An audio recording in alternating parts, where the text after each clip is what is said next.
നമുക്കെല്ലാവർക്കും അറിയാവുന്നതുപോലെ ഇന്ത്യയും അമേരിക്കയും MQ-9B ഡ്രോൺ കരാറിൽ ഒപ്പുവെച്ചു. ഈ കരാർ പ്രകാരം 2029 മുതൽ 31 ഡ്രോണുകൾ ജനറൽ അറ്റോമിക് കമ്പനി നമുക്ക് കൈമാറും. ഈ ഡ്രോൺ ഇടപാടിന്റെ തുടക്കം മുതലേ ഇതിനു പുറകിൽ നിരവധി ചർച്ചകളുണ്ടായിരുന്നു. അതായത് ഹിസ്ബുള്ളയും ഹൂത്തികളും മിഡിൽ ഈസ്റ്റിൽ ഈ ഡ്രോണിനെ പല തവണ വെടിവെച്ച് വീഴ്ത്തിയിട്ടുണ്ട്. അങ്ങനെയുള്ള ഈ ഡ്രോണിനെ $3.1 ബില്യൺ നമ്മൾ വാങ്ങണോ എന്നുള്ള ഒരു വലിയ ചോദ്യം ഉണ്ടായിരുന്നു. ഈ ചോദ്യത്തിനുള്ള ഉത്തരം കൂടാതെ ഈ ഡ്രോൺ നമുക്ക് എത്രത്തോളം പ്രധാനപ്പെട്ടതാണെന്നുള്ളതും ഈ ഒരു വീഡിയോയിലൂടെ നമുക്ക് വിശദമായി അറിയാം.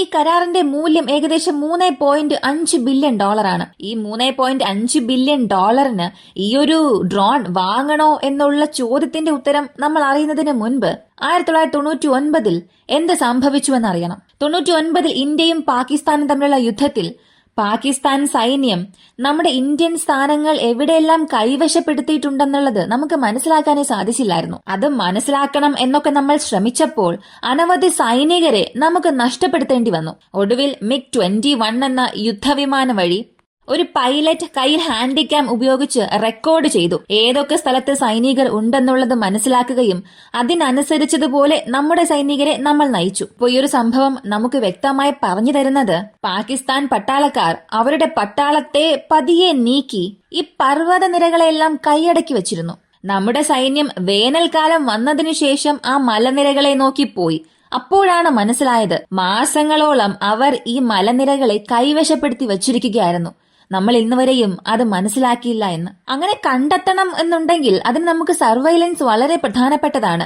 നിരീക്ഷണത്തിന്റെ കാര്യം നോക്കുകയാണെങ്കിൽ നമുക്ക് വിമാനങ്ങളിലൂടെയും ഉപഗ്രഹങ്ങളിലൂടെയും ചെയ്യാം. ആ സമയത്തുണ്ടായിരുന്ന സർക്കാർ ഉടൻ തന്നെ ഏകദേശം 26,968 കോടിക്ക് 51 ഉപഗ്രഹങ്ങൾ വിക്ഷേപിച്ചു. അത് മുഴുവനും നിരീക്ഷണത്തിന് വേണ്ടിയായിരുന്നു. അതിൽ 20 ഉപഗ്രഹങ്ങൾ ISRO നിർമ്മിച്ചു.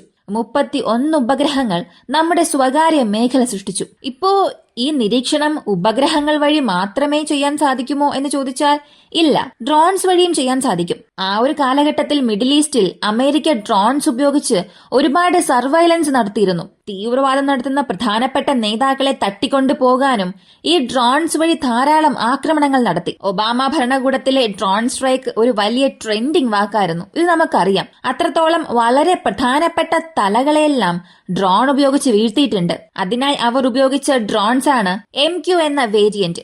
MQയിൽ MQ-9A, MQ-9B, MQ എന്ന നൂതനമായ വേരിയന്റ്സ് ഉണ്ട്. അതിൽ വളരെ അഡ്വാൻസ്ഡ് ആയിട്ടുള്ള വേരിയന്റ് ആണ് MQ-9B. ഇവ നാവികസേനയും വ്യോമസേനയും ഉപയോഗിക്കുന്നുണ്ട്. ഇപ്പോ ഈ 31 ഡ്രോൺ ഇടപാടിൽ 16 ഡ്രോണുകളെ 8 പിരിക്കുകയും വ്യോമസേനയ്ക്കും ആർമിക്കും കൊടുക്കും. ബാക്കി 15 ഡ്രോണുകൾ നേവിക്ക് നൽകും. ഇതിൽ സീ ഗാർഡിയൻ, സ്കൈ ഗാർഡിയൻ എന്ന 2 വേരിയന്റ് ഉണ്ട്. സീ ഗാർഡിയൻ നേവിക്കും സ്കൈ ഗാർഡിയൻ ആർമി എയർഫോഴ്സിനും നൽകും. ഇപ്പോ ഈ ഡ്രോൺ ഉപയോഗിച്ച് സർവൈലൻസ് നടത്താൻ സാധിക്കും. പ്രധാനപ്പെട്ട ചില നേതാക്കളെ വീഴ്ത്താനും സാധിക്കും. അപ്പോൾ ഈ ഡ്രോണിനെ നമ്മുടെ പ്രധാനപ്പെട്ട LOC, LAC ഏരിയകളിൽ എന്തുകൊണ്ട് നമുക്ക് ആവശ്യമായി വരുന്നു? ഇതാണ് നമുക്ക് അടുത്തറിയേണ്ടത്. ആഭ്യന്തര വികസനം നമുക്കിവിടെ ഇല്ലേ? അങ്ങനെയും ഒരു ചോദ്യം വരുന്നുണ്ട്. ആഭ്യന്തര വികസനത്തിന്റെ കാര്യത്തിൽ നമുക്ക് മെയിൽ UAVകളാണുള്ളത്. അതായത് medium altitude long range endurance. അധികം ഉയരത്തിലൊന്നും പറക്കില്ല, മീഡിയം ആൾട്ടിറ്റ്യൂഡിൽ പറക്കും. എന്നാൽ എൻഡുറൻസ് വളരെ കൂടുതലായിരിക്കും. ഈ ഒരു മെയിൽ കാറ്റഗറിയിൽ ഹെർമിസ് 900 നമ്മൾ ഉപയോഗിക്കുന്നുണ്ട്.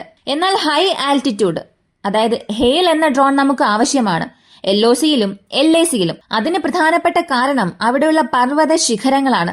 കാരണം ഓരോ പർവ്വത ശിഖരവും 14,000, 16,000 അടി വരെയും പോകുമ്പോൾ നിങ്ങളുടെ ഡ്രോൺ മീഡിയം ആൾട്ടിറ്റ്യൂഡിൽ പറക്കുകയാണെങ്കിൽ ഈ മലശിഖരങ്ങൾക്ക് മുകളിൽ പറന്ന് നിരീക്ഷിക്കാൻ സാധിക്കില്ല.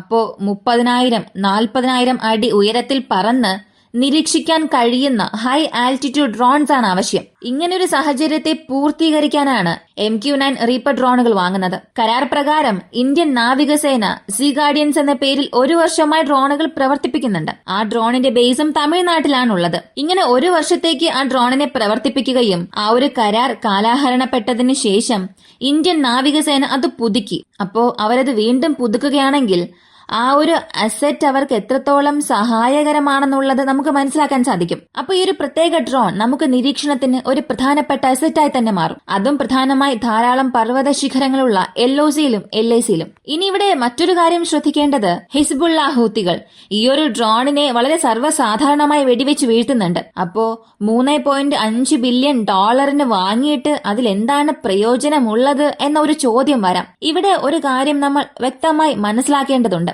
ഈ ഡ്രോൺ ഒരു യുദ്ധവിമാനമൊന്നുമല്ല. ഇത് വളരെ സാവധാനത്തിൽ പറക്കും.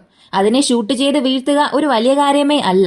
ഏതൊരു എയർ ഡിഫൻസ് സിസ്റ്റം ഉപയോഗിച്ചും ഇതിനെ വെടിവെച്ച് വീഴ്ത്താൻ സാധിക്കും. സർവൈലൻസ് ഡ്രോണിനെ എടുക്കുകയാണെങ്കിൽ ഇപ്പോൾ ലോകത്തിലുള്ള എല്ലാ ഡ്രോൺസിനെയും വളരെ എളുപ്പത്തിൽ വെടിവെച്ച് വീഴ്ത്താൻ സാധിക്കും. അതിനാൽ ഒരു ഡ്രോണിനെ വെടിവെച്ച് വീഴ്ത്തി എന്ന് പറഞ്ഞ് ആ ഡ്രോണിനെ ഒരിക്കലും കുറ്റം പറയാൻ സാധിക്കില്ല. ഒരു ഡ്രോണിന്റെ ജോലി എന്താണ് എന്നുള്ളതാണ് പ്രധാനം. നിരീക്ഷണത്തിന് ഉപയോഗിക്കുന്നുണ്ട്.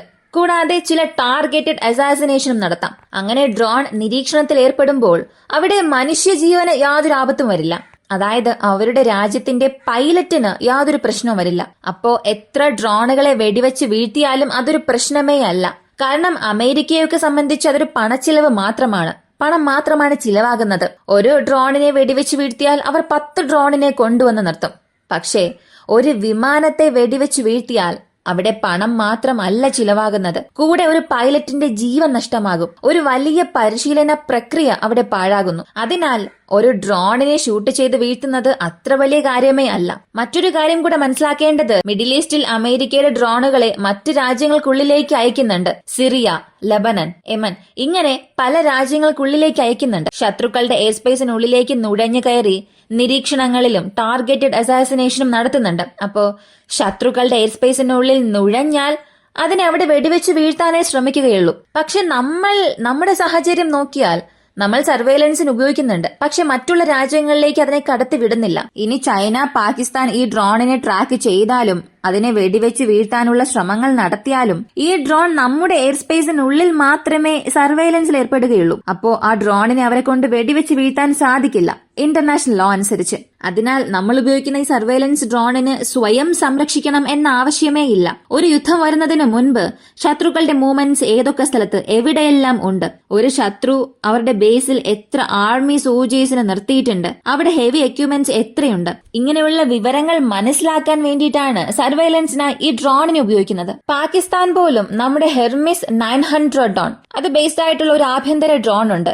അതിനെ ചില വർഷങ്ങൾക്ക് മുൻപ് വെടിവെച്ച് വീഴ്ത്തിയിരുന്നു. അങ്ങനെ വെടിവെച്ച് വീഴ്ത്തിയതിന് അവർ പറഞ്ഞ കാരണം മെയിൽ ഡ്രോൺ ഞങ്ങളുടെ ടെറിട്ടറിക്കുള്ളിൽ വന്നു, അതുകൊണ്ട് ഞങ്ങൾ വെടിവെച്ച് വീഴ്ത്തി എന്നാണ്. ആ ഒരു ഡ്രോണിന്റെ അവശിഷ്ടങ്ങൾ അവരുടെ ആർമി ഹെഡ്ക്വാർട്ടേഴ്സിൽ വെച്ചിട്ടുണ്ടായിരുന്നു. അപ്പൊ കോൺസെപ്റ്റ് എന്തെന്ന് നോക്കിയാൽ അതിനെ വെടിവെച്ച് വീഴ്ത്താൻ കഴിയുമോ ഇല്ലയോ എന്നുള്ളതല്ല. ഒരു മനുഷ്യൻ വിമാനത്തിൽ പറക്കുന്നുവെന്നുണ്ടെങ്കിൽ ആ മനുഷ്യനെ കൊണ്ട് 3-4 മണിക്കൂർ മാത്രമേ സർവൈലൻസ് ചെയ്യാൻ സാധിക്കൂ. അതിനുശേഷം തിരികെ വരണം. കൂടാതെ വിമാനം എന്നുള്ളതും വളരെ വലുതാണ്, അതിന്റെ ചിലവും വളരെ കൂടുതലാണ്. അപ്പോ ശത്രുവിന്റെ നീക്കങ്ങളും കൂടുകയാണ്. ആ പ്രദേശത്തിനുള്ളിലേക്ക് പോയി നിരീക്ഷിക്കണം എന്നുള്ളപ്പോൾ ആ പൈലറ്റിനെ ഒരിക്കലും അയക്കാൻ സാധിക്കില്ല. അതൊരു ആത്മഹത്യാശ്രമമായി മാറും. ആ വിമാനത്തെ വെടിവെച്ച് വീഴ്ത്തിയാൽ പൈലറ്റും മരിക്കും. ഈ സമയത്ത് നമുക്ക് ഡ്രോൺ ഉണ്ടെങ്കിൽ എത്ര റിസ്ക് എടുത്ത് വേണമെങ്കിലും അയക്കാം. അതിനെ വെടിവെച്ച് വീഴ്ത്തിയാലും പ്രശ്നമില്ല, എന്തെങ്കിലും ഇൻഫർമേഷൻ മാത്രം ലഭിച്ചാൽ മതി. എന്നാൽ അതേ സാഹചര്യത്തിൽ ആ ഡ്രോണിനെ വെടിവെച്ച് വീഴ്ത്തി എന്ന് പറഞ്ഞ് ഡ്രോണിനെ വില കുറച്ച് കാണാനും സാധിക്കില്ല. ഇന്നുവരെയും ഈ ഡ്രോണിന്റെ ക്യാപ്പബിലിറ്റിയിലും ഈ ഡ്രോൺ നമുക്ക് ലഭിച്ചാൽ നമുക്ക് എത്രത്തോളം നേട്ടം ഉണ്ടെന്നുള്ളതിലും യാതൊരു സംശയമില്ല. പക്ഷെ 2029 മാത്രമേ ഈ ഡ്രോൺ നമ്മുടെ കൈകളിലേക്ക് വരികയുള്ളൂ. അപ്പോ ഇത്രയും പണം ചിലവഴിച്ച് മറ്റു രാജ്യങ്ങളിൽ നിന്നും നമ്മൾ ഡ്രോൺ വാങ്ങുന്നതിന് പകരം നമ്മുടെ നാട്ടിൽ തന്നെ ഇത് വികസിപ്പിക്കാമല്ലോ എന്നതാണ് എന്റെ ഒരു അഭിപ്രായം. എന്നെ സംബന്ധിച്ചിടത്തോളം $3.1 ബില്യൺ വിദേശത്തേക്ക് പോകുന്നുണ്ട് എന്നുള്ളതാണ് ഒരേ ഒരു ആശങ്ക. അതൊഴിച്ചാൽ ഈ ഡ്രോണിന്റെ കഴിവിലും ഉപയോഗത്തിലും യാതൊരുവിധ സംശയവുമില്ല. ഈ $3.1 ബില്യൺ അമേരിക്കയിലേക്ക് പോകുന്നു, അത് മാത്രമാണ് ഒരാശങ്ക. നിങ്ങൾ ഇതിനെക്കുറിച്ച് എന്താണ് ചിന്തിക്കുന്നത്? ഈ ഒരു ഡ്രോണിനെ കുറിച്ചുള്ള നിങ്ങളുടെ അഭിപ്രായം കമന്റിൽ പറയുക. വീഡിയോ ഇഷ്ടമായ ലൈക്ക് ചെയ്യുക, ഷെയർ ചെയ്യുക. നമ്മുടെ ചാനൽ ആദ്യമായി കാണുന്നവരാണെങ്കിൽ മറക്കാതെ സബ്സ്ക്രൈബ് ചെയ്ത് സപ്പോർട്ട് ചെയ്യുക. മറ്റൊരു വീഡിയോയുമായി വീണ്ടും കാണാം.